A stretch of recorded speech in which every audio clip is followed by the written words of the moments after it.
सौतेली माँ। छोटे से गांव में रोहित नाम का एक बच्चा अपने पिता महेश और सौतेली माँ रमा के साथ रहता था।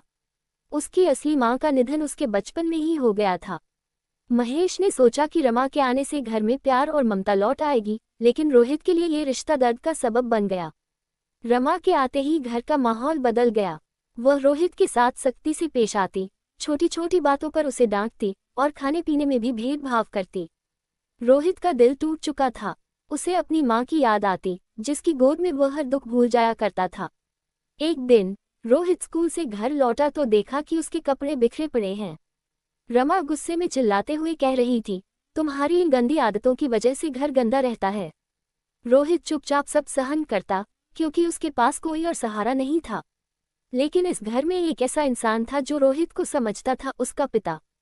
महेश ने रमा से कई बार कहा, रोहित एक बच्चा है, उसके साथ प्यार से पेश आओ।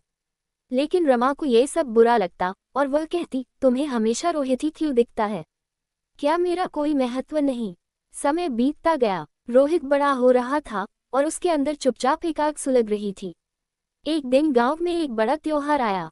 हर घर में खुशी का माहौल था। रोहित ने सोचा, शायद आज माँ रमा का व्यवहार बदलेगा। उसने रमा के लिए एक तोहफा खरीदा, एक सुंदर गुलदस्ता।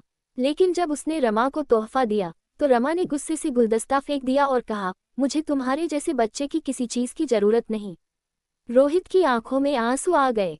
वह घर से बाहर भागा और गांव के किनारे बने तालाब के पास बैठकर रोने लगा। उस दिन महेश ने रमा को साफ साफ कहा, अगर तुम रोहित को अपनी संतान नहीं मान सकती तो मैं तुम्हारे साथ यह रिश्ता नहीं निभा सकता। वह मेरा बेटा है और हमेशा रहेगा। ये सुनकर रमा को अपनी गलती का एहसास हुआ। अगले दिन रमा ने रोहित से माफी मांगी। उसने कहा, मुझे माफ कर दो, मैं तुम्हें वो प्यार नहीं दे पाई जिसकी तुम्हें जरूरत थी, लेकिन अब मैं कोशिश करूंगी। रोहित के दिल में रमा के लिए कड़वाहट थी, लेकिन वह एक समझदार बच्चा था। उसने अपनी माँ को एक मौका देने का फैसला किया। धीरे धीरे रमा ने अपने व्यवहार में बदलाव लाया। इस घटना ने उनके रिश्ते को नया मोड़ दिया। सौतेली माँ और बेटा, जो कभी एक दूसरे से दूर थे, अब एक परिवार की तरह रह रहे थे। वक्त ने उनके रिश्ते को प्यार और विश्वास की डोर में बांध दिया। सौतेली माँ भी सगी माँ बन सकती है, अगर उसमें सच्चे प्यार और अपनापन का एहसास हो।